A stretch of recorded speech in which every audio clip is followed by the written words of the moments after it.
Hi everyone, this is Paul here from the Magnin Centre. Today I'm going to be talking about the moon's nodes shifting out of the Virgo Pisces axis and into the Leo and Aquarius axis. So, if you're not aware what the lunar nodes are, they're not physical objects as such, they're points where the moon's orbit intersects the path that the Earth takes around the Sun and create two sensitive points.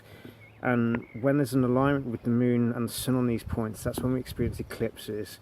So because there's only 2 points, due to the way the moon's axis, well, its orbit, is on an angle rather than it being on the same plane as the Earth, that's why we only get solar eclipses on 2 periods of the year as opposed to every single month.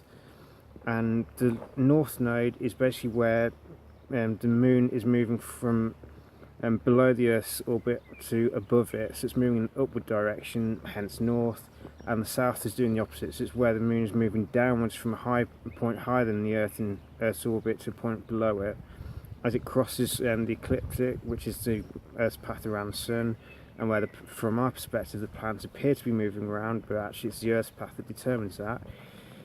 That's where we get the south node. So this is our collective past, the north node is the collective future. And because the moon's orbit around the Earth isn't perfectly circular and it's always shifting slightly, its nodes move slowly backwards through the zodiac over a period of about 18.5 years, spending about 18 months in each sign. And for those 18 months, whatever signs the lunar nodes are in, they indicate what we need to let go of and what we need to move towards. So for the past 18 months, we've had North nodes in Virgo, South node in Pisces. This has generally been about letting go of habits like escapism, giving up, inaction, victim consciousness, and just not taking any action to manifest everything, engaging any kind of escapism behaviour, whether it's excessive sleeping, whether it's daydreaming, whether it's taking hard substances to modify our consciousness, or just excessive eating to change the way our mind is working through chemical modification rather than through consciousness, which is what pure Pisces is really about. And I've had the North Node in Virgo, so this has been about taking all the creative energy and the natural compassion of Pisces and channeling it into practical service. It's stepping up to the plate, and rather than being on the sidelines, actually stepping up and participating in situations to bring order to chaos.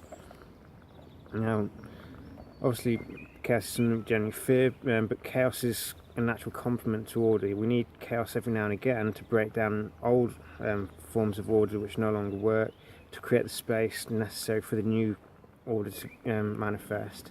And Virgo has been all about practical service to bring this new order in.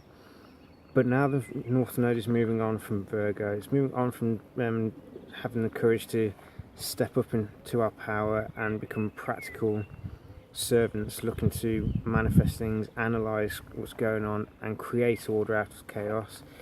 Now, as we move into Leo, it's all about the stage prior to Virgo, which is the creative side. It's the divine creative force within us. But normally, before we manifest this side of the lunar axis, we have to face the stuff buried in the South Node first. Because South Node, yes, it's a collective past, but not everything in the past is bad or negative. There are gifts there, and we need to face the South Node's issues first in order to unearth these gifts, because they then are very valuable towards the North Node pursuits.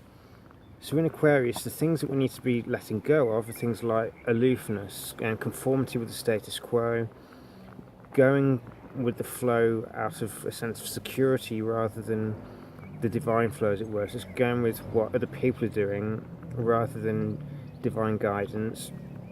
It's issues like aloofness, so we become distant in emotional situations rather than engaged.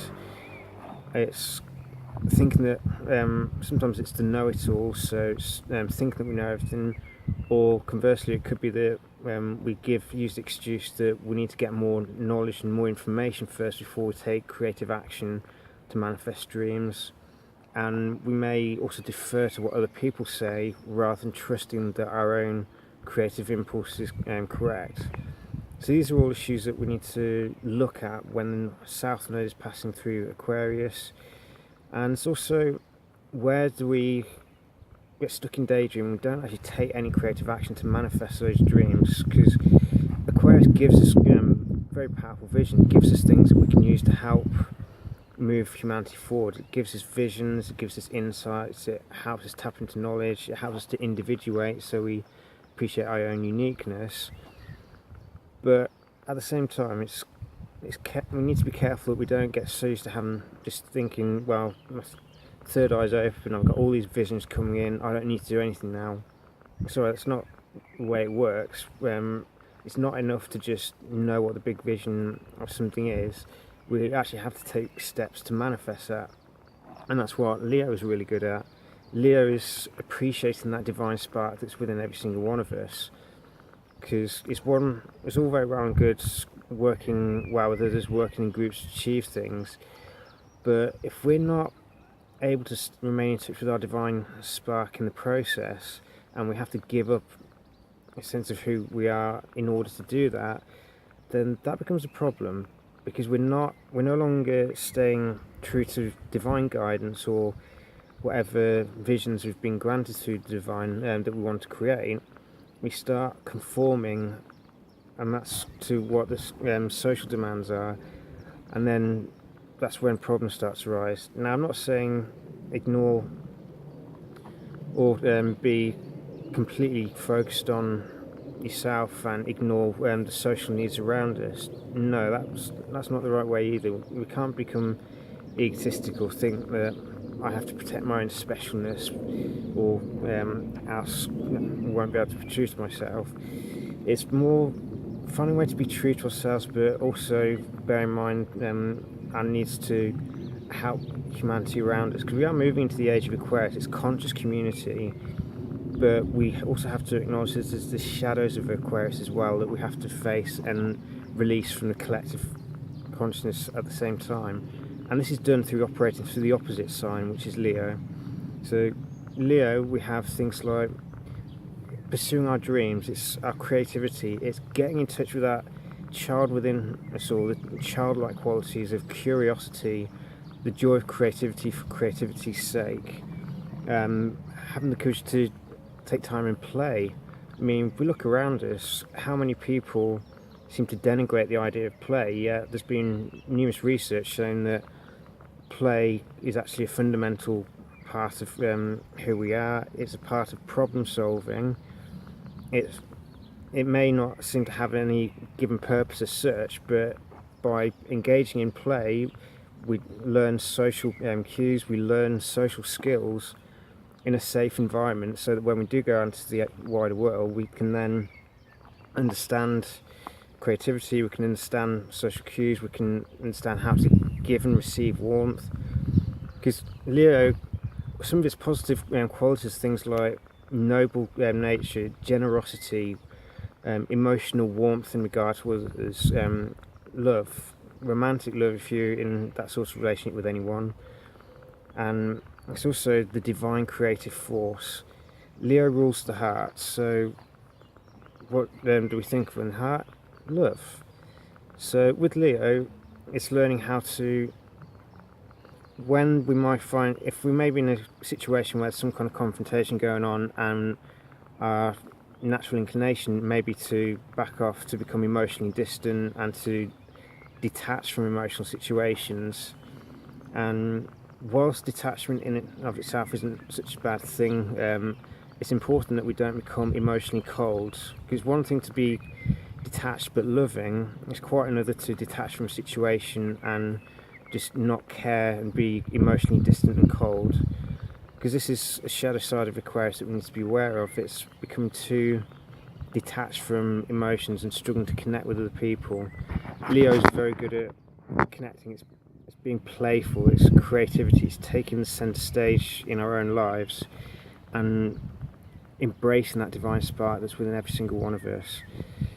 Every single person on earth, and presumably every animal as well, has a divine spark within it, and it's every single one of us have the responsibility to take that creative spark from within us, to nurture it, to turn it into a flame, a sort of flame that gives and receives emotional warmth that can radiate creative power and can be channeled into our dreams. Because Aquarius may give us the dreams, but Leo is the one that is about building that confidence to take the steps to manifest those dreams, to pursue them, to follow our heart's deepest desires, to look at what we want to create, how we want to make our dreams work, and then to have the courage to take those actions and be prepared to stand out, to shine, to radiate creativity. Because the more we can do this for ourselves, the more we can then share that with others, which is Aquarius is about sharing. But the more we can do this, then the more we can get everything, create everything, and the better we'll come at it. So the next 18 months are all about getting in touch with our divine creative spark, to nurture our own creativity and to access that child within.